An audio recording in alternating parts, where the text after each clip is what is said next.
Tingnan nyo, lapot pa lang. Kasi lapot na po. Yummy, yummy. Sarap, yummy. Alang ka plastikan? Wala. Sabi ko sa inyo uulit kayo Mapapahulit ka sa sarap. Napapaulit. Ay, dami nito ha. Uy, ubusin nyo rin.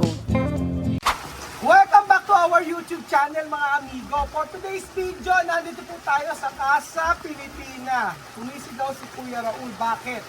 Meron pong dagat dito. May dagat. Bakit may dagat natin? Charan! O, diba? Pulse. May pause dito mga amigo. For today's video, tayo po ay magluluto ng napakasarap na arroz caldo. Ito po arroz caldo na ito ay para po sa ating mga construction worker. At for today's video ito, ang una natin nalagay ay oil. Tatawa sila, oil. Tapos, ang gagamitin nating manok mga amigo ay yung matigas na manok. Kasi, manok na matigas. Kasi tigas ng muka ni Kuya Raul. Manok na pula. Manok na pula ba yan? Ito ang gagawin natin. Manok. Manok na panabong. Talunan. Ito na siya. Yan. Budkal, yung matigas na manok. So, pag naggagawa tayo ng arroz caldo, gagamit tayo ng ang tawag dito ay atsuete para may kulay. So, nagkaroon lang ako ng mantika. Yan.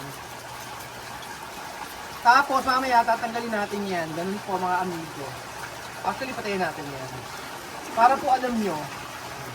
Yung pinapakit ng loob. Ito mo. Ay! Magsik! Ito po yan ah. Ayan. Charan! Ayan. Tatanggalin natin yung pinakabuto. So, dito, gagamit tayo ng ang gagamitin natin dito mga amigo ay ilang kilong ano yan? Hindi mo. 1 kilong malagkit na bigas. At saka 1 kilong kalahati lang. Tandaan nyo, 1 kilong pang construction to ha. 1 kilong malagkit na bigas at saka kalahating kilong normal na bigas. So, itong manok na ito, matigas talaga siya. Pressure cooker pa po ito ni Nina. At syempre, meron din dito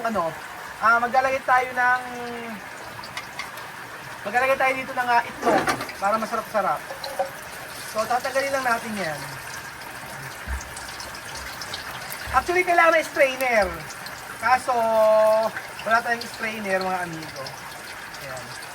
Meron dito ayan, tatanggalin pa mga amigo. Charan. Ito yung pinakabuto. Tatanggalin yung pinakabuto, ha? O, diba? Charan! Magic! Eto po. Yun ang aking assistant na si Ninang. Oh, hindi. Lagayan. Para dito. Ganyan. Actually, ang arroz caldo, arroz means rice, caldo means pampalasa. Sa Espanyol, ang arroz caldo, Arroz caldo, Espanyol na yan eh. oo nga, Sa English, porridge. Porridge. Porridge sa English. English. Tapos sa Chinese naman ay congee. Congee. Oo, congee. So, tatanggalin lang natin ang mga buto-buto para hindi nila makain yan. Hindi kinakain ito. So, meron nga pwede nabibili na powder. Pwede nyo na ilagay nyo. Pero kung mas gusto ko kasi talagang natural. Parang sininang. Natural disaster. Ay, gagawin. Joke lang. Natural beauty. Natural beauty. Yeah. Oo. Ganyan. Joke lang, Ninang. Oh. Pakita mo Kuya Benjun. Oh.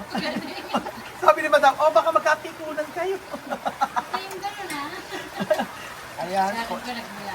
Sa'yo nagmula yun? Ganyan na. Coming from you. Ayan. For the go. For the goal. For the goal. O, ayan na.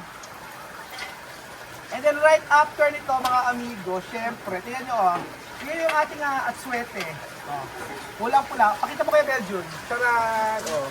Diba? Ayan. And then, simulan natin mga amigo.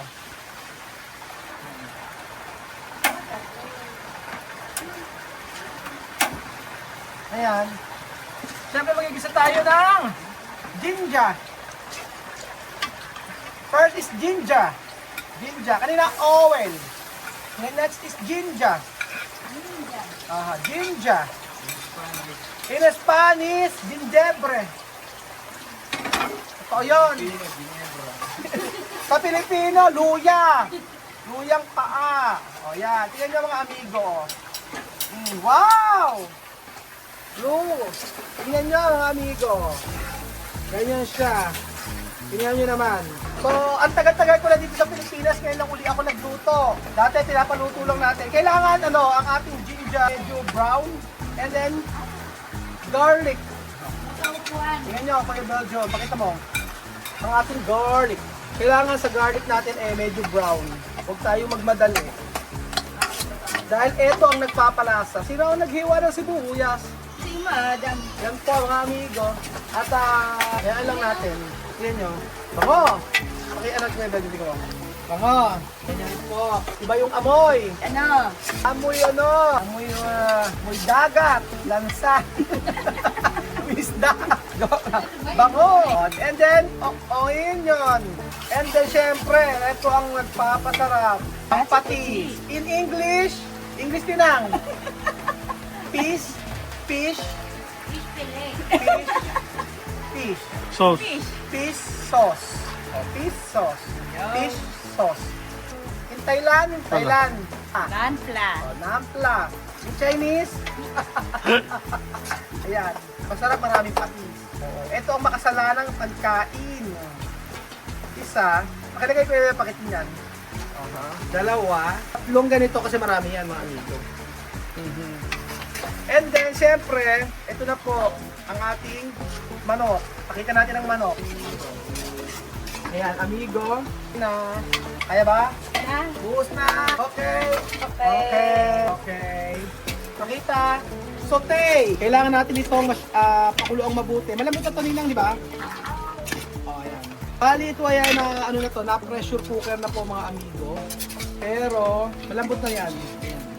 Actually, kahit naman hindi siya kahit na hindi na siya masyadong masapot siya o ma-saute kasi ito naman ay malambot na. And then, lagyan natin ang pinagsama na natin. Ito ay malagkit. Isang kilong malagkit at saka kalahating kilong normal na rice. Lagay po natin. Ayan po. Natin ang Sabaw na. ayan. Ito ang sabaw. Sabaw buko. Sabaw ng manok. Ito ng manok. Ayan. Yan po yung kaldo. Yung kaldo. Ayan. Yung pinaghinawan. Ginawa ng manok. Ito yung pinagpakuluan ng manok, ilalagay natin. Ganyan lang siya. The best na arroz caldo. And tubig pa, ninang. Please. And then, timpla. Huwag tayo maglagay ng Actually, pwede kayo maglagay ng pero, syempre, kung dapat dyan is maraming paminta. The best. Kailangan natin ng maraming paminta. Lagay natin lahat. Tapos, pakuluan natin. Wala pa. Water! Okay, water natin. Yan ang water. I think okay na to. So, abangan po natin mga amigo hanggang ito ay kumulo. So, antay lang po kayo mga amigo. Mga amigo, ito na po. Tingnan nyo po ang ating nilutong arroz caldo. Sabi ko sa inyo eh. Tingnan nyo, lapot pa lang. As in, lapot na po. Ng ng pawis. Joke lang. Ayan po mga amigo ito. Maglagay ka ng seasoning Ako naglagay ako ng Charan, magic. And then, tingnan nyo. Ganyan ang consistency. Consistency. Tingnan nyo. Tingnan nyo. Ayan Kasi sa malagkit. Ayan. Diba? Walang sinabi ang Marisas Lugawan dito. Wala rin sinabi ang Lugaw Republic dito sa ating niluto. Basta ang gagamitin nyo po ay yung good cal o yung matigas na manok or native na manok para sa ating masarap na arroz caldo. Tcharan! Lagyan natin ang itlog. And then, pwede kayo maglagay ng bawang. Wala lang kami nabiling bawang. Bawang na pinirito. Pero meron naman tayo dito. Leeks. Lagyan na natin kasi kakainin naman natin lahat. Tcharan! Yan nyo. Yan nyo po mga amigo. Ito na po ang ating napakasarap na arroz caldo. Madam tingnan nyo. Flex. Okay. Okay na to. At syempre, dahil talaga naluto na po mga amigo ang ating arroz caldo. Caldo. Timing na lang. Oh, di ba Kuya Beljun? Oh. Oh. Okay lang luto, nasa kakapunta. Bango, di ba? Tawagin na lahat ng bisita. Sarap mga amigo. Ano pa mga amigo, natin na po ang ating mga kaibigan at mag-start na po tayong kumain. Asan sila? Maraming manok yan. Tingnan niyo po. Okay, pasok na mga amigo. Dito kayo. Ayan o.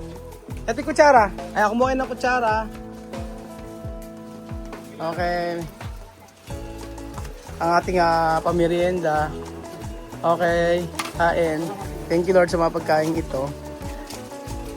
I pray sa nagluto nito ay bless niyo pa po. In Jesus name we pray, amen. Yan, okay. Tapos pwede pang bumalik. So, sa hindi abutan ng itlog. Sa hindi buta ng itlog, ito. Dalawa. Okay po.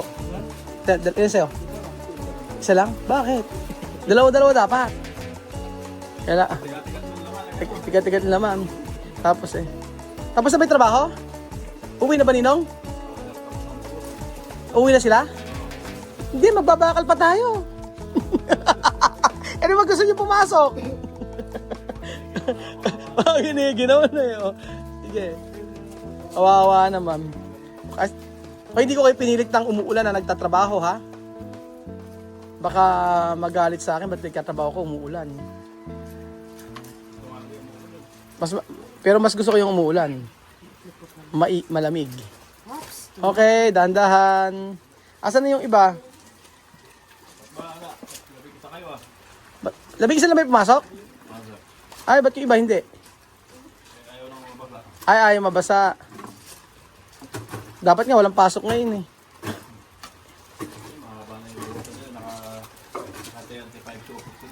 Brother, masarap ba? Ano masarap ba? Sigurado masarap? Ano mas masarap yan? Okay, Marisan Lugawan. Eto. Okay, double pay ka ngayon, double pay.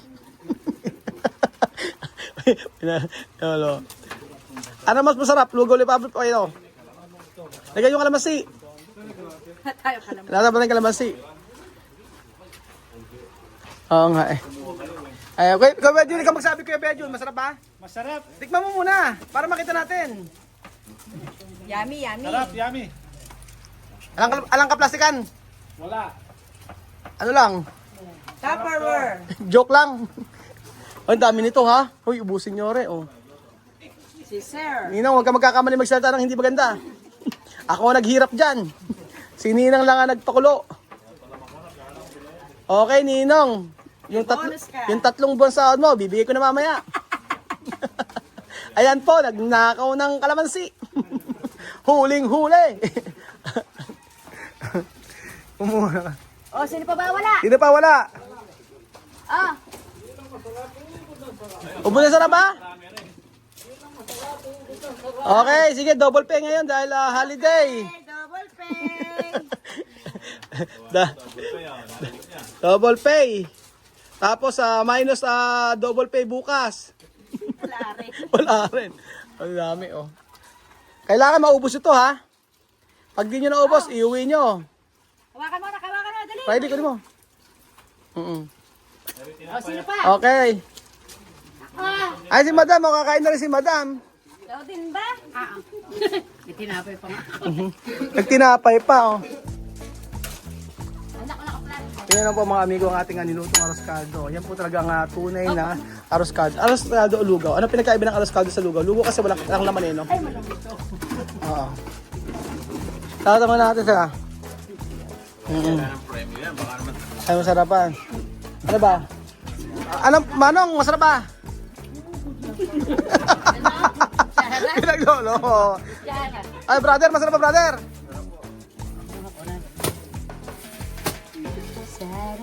Umulit kayo. Mamulat kayo. Siyempre po mga amigo, may babalik pa po. Ayan na Balik po. pa. O yan, nakadala mo na si brother. Sabi ko sa inyo eh, uulit kayo eh.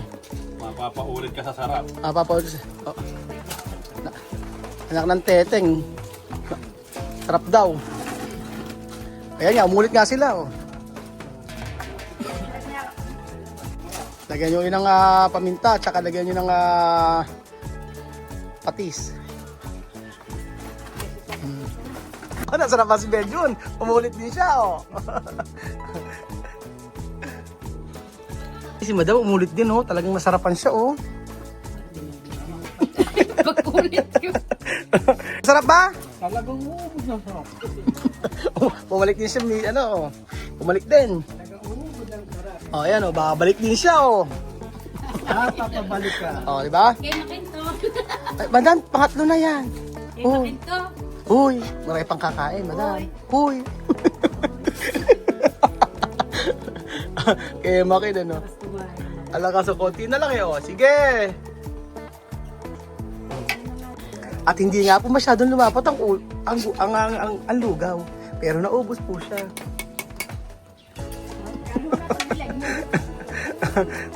At syempre po mga amigo, tapos na po silang kumain, nilayasan na nila ako. Pagkatapos kumain, layas, uwihan na. At thank you so much po sa panonood ng episode na ito na si Chef Boy Pasma. Na nagluto ng arroz caldong sarap. Sabi nga nila. Thank you so much po mga amigo. At sa mga maliit na bagay na ganito ay nalilibre sila sa merienda mga amigo. At nakikita natin na yung pagod nila sa pagtatrabaho ay na susulit at nakapagmimerienda sila. Hindi naman ang gusto natin mga amigo. Ang sila ay mabusog sa bawat araw ng kanilang pagtatrabaho at babalik sila sa atin at hindi aalis sa construction team dahil binibigyan natin sila ng kahit na maliit na pabor, pero sabi nga nila pagkabusog ka at lagi mong binubusog ng tao ay mamahalin ka nila. Thank you so much po mga amigo at God bless po.